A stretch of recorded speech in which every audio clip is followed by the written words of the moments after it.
Hello friends. Basic education में आपका स्वागत है और आज के वीडियो में भी हम पिछले बार की तरह ईवीएस की 2020 सीरीज के क्वेश्चंस लेके आए हैं, जिसमें आज फिर हम 20 क्वेश्चंस को डिस्कस करेंगे। जिसमें आज का हमारा पहला क्वेश्चन है, who is the leader of elephant heard. मतलब जो हाथियों का झुंड होता है उसका नेता कौन होता है। तो अगर ऑप्शन देखें तो पहला ऑप्शन है हमारा ओल्डेस्ट मेल, दूसरा है ओल्डेस्ट फीमेल, तीसरा है यंग फीमेल और चौथा है यंग मेल। मतलब जो हाथियों का झुंड है उसका नेता कौन होता है, जिसमें अगर हिंदी में ऑप्शन में जाए तो फिर से देखते हैं कि सबसे पुराना पुरुष हाथी, सबसे पुरानी बुजुर्ग महिला, तीसरा या तो युवा महिला या युवा पुरुष। तो जिसमें हमारा सही ऑप्शन है दूसरा, जो कि है सबसे पुरानी बुजुर्ग महिला हाथी। मतलब जो हाथियों का झुंड होता है, क्योंकि हाथी हमेशा एक झुंड में चलते हैं, तो उस झुंड की जो नेता होती है वो सबसे बुजुर्ग हाथिनी होती है। ये चीज आप ध्यान रखिएगा। ईवीएस का बहुत ही अच्छा क्वेश्चन है, ये बहुत ही ज्यादा पूछा जाता है कि हाथियों के झुंड की नेता कौन होती है। तो वो सबसे बुजुर्ग, वो भी फीमेल होती है, सबसे बुजुर्ग जो महिला होती है हाथी, वो उसकी नेता होती है। नेक्स्ट क्वेश्चन है, male elephants live in the herd till the age. मतलब जो नर हाथी होता है वो अपने झुंड में कितने वर्ष की आयु तक रह सकता है, मतलब वो रहता है। जो हाथियों का झुंड होता है उसमें जो एक नर हाथी, जो एक मेल हाथी होता है, वो कितने आयु या कितने आयु वर्ष तक वो वहां पर रहता है अपने झुंड में, उसके बाद वो झुंड छोड़कर अलग हो जाता है। जिसमें हमारा पहला ऑप्शन है 10 ईयर्स, दूसरा है 15 ईयर्स, तीसरा है 12 ईयर और चौथा है 20 ईयर्स। जिसमें हमारा अगर सही आंसर है तो वो है हमारा 15 ईयर्स। मतलब जो हमारा नर हाथी होता है वो अपने झुंड को 15 साल के बाद छोड़ देता है और वो अकेला हो जाता है। नेक्स्ट क्वेश्चन है, what are the external teeth of the elephant. मतलब जो हाथी होता है उसके बाहरी दांत को क्या कहा जाता है।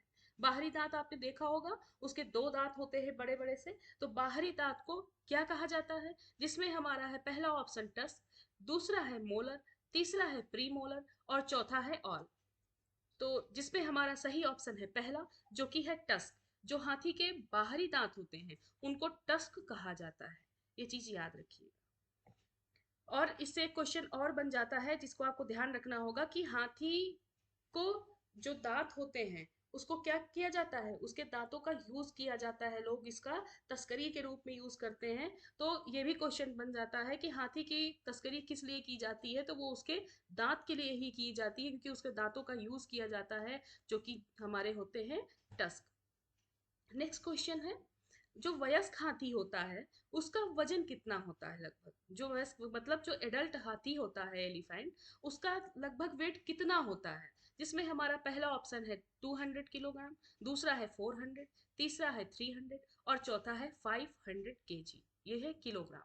तो जो हमारा एडल्ट हाथी होता है उसका वजन हमारा होता है 500 किलोग्राम, यानी कि वो 500 किलोग्राम का होता है। जिसमें हमारा ऑप्शन सही होगा घा। नेक्स्ट क्वेश्चन है, एक वयस्क हाथी एक दिन में कितना खाना खा सकता है। How much food an adult elephant can eat in a day. मतलब जो एक एडल्ट हाथी होता है वो एक दिन में कितना खाना खा सकता है। जिसमें हमारा पहला ऑप्शन है 100 kg, दूसरा है 200 kg, तीसरा है 300 kg और चौथा है 400 kg। तो जो हमारा एडल्ट जो हाथी है वो हमारा कितना खा जाता है एक दिन में, वो है 100 kg, जिसको हम 1 क्विंटल भी बोलते हैं।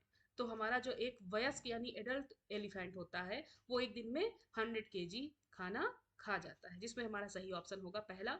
हिंदी में ये गलत यहाँ पे प्रिंट हो गया है जीरो, तो ये चीज ध्यान दीजिएगा। बाकी हमारा ऑप्शन पहला सही है इंग्लिश में देखेंगे। नेक्स्ट क्वेश्चन है, अमृता के गांव का क्या नाम था। अब आप सोचेंगे कि अमृता ये कौन है। तो इसमें इसके पहले आपको हम बता दें, एक छोटी सी कहानी है एनसीईआरटी का। इसलिए ये क्वेश्चन जरूर बना है कि क्या पता एनसीईआरटी में क्वेश्चन बन जाए, और बन भी जाता है। तो इसलिए इसको हम पहले थोड़ा समझा देते हैं। अमृता देवी एक महिला थी जो कि राजस्थान की थी, जोधपुर राजस्थान में जोधपुर में थी। वो एक गांव है जिसका नाम है खेजड़ी।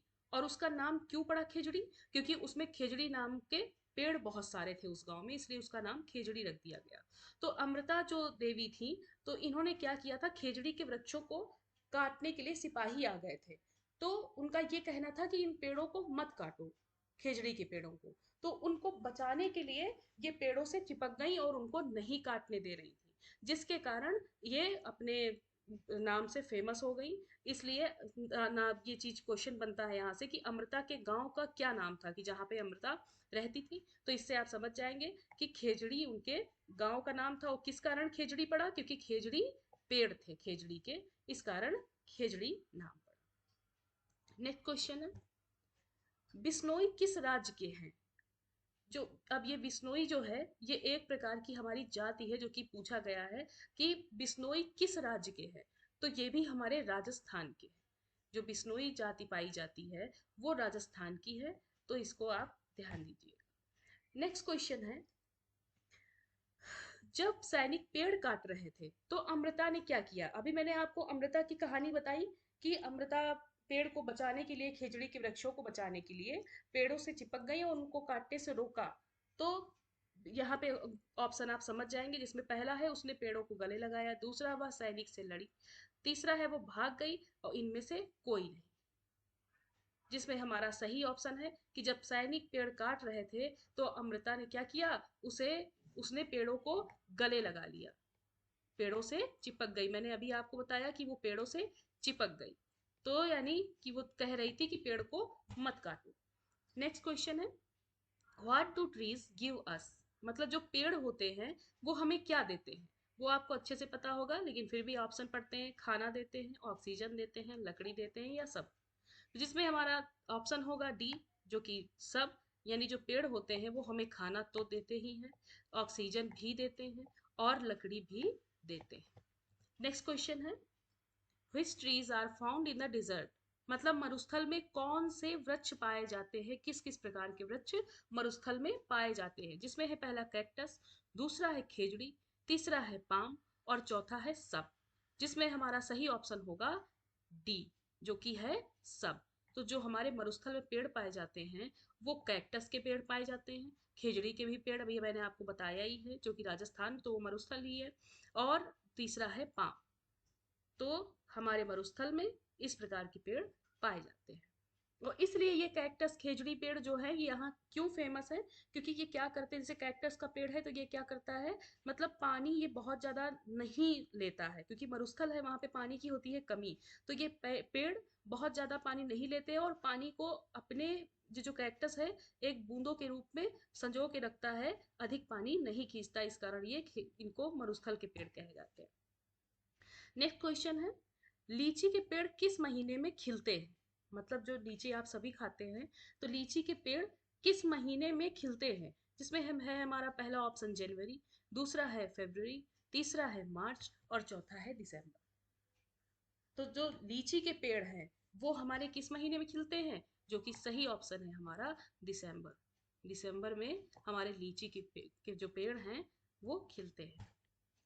नेक्स्ट क्वेश्चन है, what is the name of a बीज हाउस? जो मधुमक्खी होती हैं उनके घर का क्या नाम है? तो पहला है ऑप्शन छत्ता, दूसरा है बिल, तीसरा है मान, और चौथा है कैनल। जिसमें आपको अच्छे से पता होगा कि मधुमक्खी का जो घर है उसको छत्ता कहते हैं, क्योंकि मधुमक्खी के छत्ते से हम क्या प्राप्त करते हैं, शहद। नेक्स्ट क्वेश्चन है, व्हेन डू हनी बीज ले दियर एग्स? मतलब जो मधुमक्खियां होती हैं वो अपने अंडे कब देती हैं? पहला है ऑप्शन दिसंबर से जनवरी, दूसरा है अक्टूबर से दिसंबर, तीसरा है मार्च से मई, और नेक्स्ट है हमारा जो फोर्थ है वो है फरवरी से जुलाई। जिसमें सही ऑप्शन है हमारा बी, जो कि है अक्टूबर से दिसंबर। मतलब जो हमारी मधुमक्खियां होती हैं वो अपने एग्स कब देती हैं, अक्टूबर से दिसंबर के बीच में। नेक्स्ट क्वेश्चन है, मधुमक्खी के छत्ते में पाई जाने वाली जो मधुमक्खियां हैं उनके हमें नाम बताने हैं। कि जो मधुमक्खी का छत्ता होता है तो उसमें एक चीज ध्यान दीजिएगा कि कभी एक प्रकार की मधुमक्खियां काम नहीं करती हैं, उस छत्ते में कई प्रकार की मधुमक्खियां होती हैं, तो जिसके नाम अलग अलग होते हैं। तो वही पूछा गया है यहाँ पर कि मधुमक्खी के छत्ते में जो मधुमक्खियां काम करती हैं उनके हमें नाम बताने हैं। जिसमें पहला ऑप्शन है हमारा नर मधुमक्खी, दूसरा है रानी मधुमक्खी, तीसरा है कामकाजी मधुमक्खी, और चौथा है सभी। जिसमें हमारा ऑप्शन जो होगा वो क्या होगा, चौथा, यानी कि सभी। जो हमारा जो छत्ता होता है मधुमक्खी का, उसमें नर मधुमक्खियां भी काम करती हैं, रानी मधुमक्खी भी होती है, और काम काजी मधुमक्खी भी होती है, जिसमें ज्यादातर काम कौन सी मधुमक्खी करती है, वो करती है वर्कर बी, मतलब कामकाजी मधुमक्खी। ये दौड़ दौड़ के फूलों से रस लेके आती हैं। रानी मधुमक्खी एग्स देती है और नर मधुमक्खी सिर्फ एक होती है, जो कि उसमें मतलब वो कोई काम नहीं करती है नर मधुमक्खी, वो चुपचाप बैठी रहती है। लेकिन सारा काम कौन करता है, वो करती है हमारी वर्कर बी, मतलब कामकाजी मधुमक्खी। तो सबसे ज्यादा काम होता है कामकाजी मधुमक्खी। अगर ये बैठ जाए तो पेड़ों में जो शहद हमारा उससे छत्ते से मिलता है, तो पेड़ों से कौन पुष्प से लेके आएगा उसको। नेक्स्ट क्वेश्चन है, निम्न में से कौन सा भूमि परिवहन है, जिसमें हमारा पहला ऑप्शन है मेट्रो, दूसरा है डोंगा, तीसरा है हेलीकॉप्टर और चौथा है नाव। मतलब इनमें से कौन सा ऐसा जो हमारा ट्रांसपोर्ट है जो कि भूमि यानी कि लैंड में चलता है, जिसमें है हम बहुत अच्छे से जानेंगे। ये जो डोंगा है, तो डोंगा हमारी एक प्रकार की नाव होती है। तो नाव हमारी कहाँ चलती है, नदियों में, समुद्रों में, यहाँ पे यूज होती है। हेलीकॉप्टर आप जानते ही हैं। और नाव भी तो ये हमारे कहाँ चलते हैं, ये तो हमारे चलेंगे नहीं लैंड में, तो हमारी हो गई मेट्रो रेल। ये हमारी कहाँ चलती है, ये चलती है लैंड में। नेक्स्ट क्वेश्चन है, वल वलसाड, गांधीधाम और अहमदाबाद किस राज्य में है। भले ही आप वलसाड से ना जाने, बट गांधीधाम और अहमदाबाद से जरूर जान जाएंगे कि ये कहाँ पर स्थित है, जो कि है हमारा सही ऑप्शन, वो है गुजरात। तो इसके साथ साथ आप इसको, इस नाम को भी याद कर लीजिएगा, जो कि है वलसाड और गांधीधाम। ये भी, और अहमदाबाद आपको पता ही है कहाँ है, गुजरात में। नेक्स्ट क्वेश्चन है, कोझिकोड, जो कोझिकोड शहर है वो किस राज्य में स्थित है। तो कोझिकोड शहर किस राज्य में स्थित है, तो पहला ऑप्शन है हमारा केरल, दूसरा ऑप्शन है गुजरात, तीसरा ऑप्शन है उत्तर प्रदेश और चौथा है एमपी यानी मध्य प्रदेश। तो जो कि हमारा कोझिकोड शहर है वो है केरल में। ये चीज याद रखिए, चाहे आप इसको इस ट्रिक से भी याद कर सकते हैं, कोझिकोड मतलब केरल, तो काका है, तो इस मतलब ट्रिक से आप इसको याद रख सकते हैं। नेक्स्ट क्वेश्चन है, आइए इस पे हम पहले मार्क कर देते हैं केरल पे। नेक्स्ट क्वेश्चन है, रेल यात्रा के दौरान टिकट की जांच कौन करता है, who checks the ticket during a train journey. तो जिसमें हमारा पहला ऑप्शन है जो कि है टिकट चेकर, दूसरा है कुली, तीसरा है क्लर्क और चौथा है और। तो जिसमें हमारा सही ऑप्शन है वो है हमारा पहला, टिकट चेकर। आपने रेल की यात्रा की होगी तो आपने देखा होगा कि हमारी टिकट कौन चेक करता है, टिकट चेकर, जिसको लोग टीटी बोलते हैं। तो ये था हमारी आज की पीडीएफ का 28वां क्वेश्चन, मतलब जो कि 19वां था। एक क्वेश्चन शायद यहाँ पे सॉरी मिस हो रहा है। देखते हैं लास्ट, अंतिम क्वेश्चन, जो कि है 30वां हमारा। What is the capital of Goa, Goa की राजधानी क्या है। तो गोवा की जो राजधानी है वो आपको अच्छे से पता होगी, जो कि है हमारी पणजी। ये गोवा की राजधानी है। और जो आपका अभी पीछे जो 29 का जो एक क्वेश्चन गायब हुआ है, वो शायद क्वेश्चन हमारा ये था कि जो मंडगांव है वो कहाँ पे स्थित है। मंड गांव कहाँ पे स्थित है, जो कि हमारा गोवा में ही स्थित है, वो हमारा क्वेश्चन था। शायद यहाँ से मिस हो रहा है, मिस प्रिंट हो गया है, तो कोई नहीं, आप इसको याद रखिएगा। ये भी एक क्वेश्चन था हमारा कि मंडगांव कहाँ पर है, तो ये भी हमारा गोवा में है, वो उससे भी क्वेश्चन बन जाता है। इस प्रकार आज हमारा ये भी लास्ट क्वेश्चन ये भी खत्म हुआ। नेक्स्ट क्लास में फिर हम 2020 क्वेश्चंस लेके आएंगे। जल्द ही हम ईवीएस की 2020 सीरीज हम खत्म कर देंगे 4-5 वीडियो में, और जो कि हमारे एनसीईआरटी के जितने भी क्वेश्चंस हैं उनको हम फिनिश कर देंगे। नेक्स्ट इसके बाद फिर हम दूसरे सब्जेक्ट के क्वेश्चंस लेके आएंगे। आज की क्लास अगर आपको अच्छी लगी हो तो लाइक करें, शेयर करें और सब्सक्राइब करें। Thank you so much.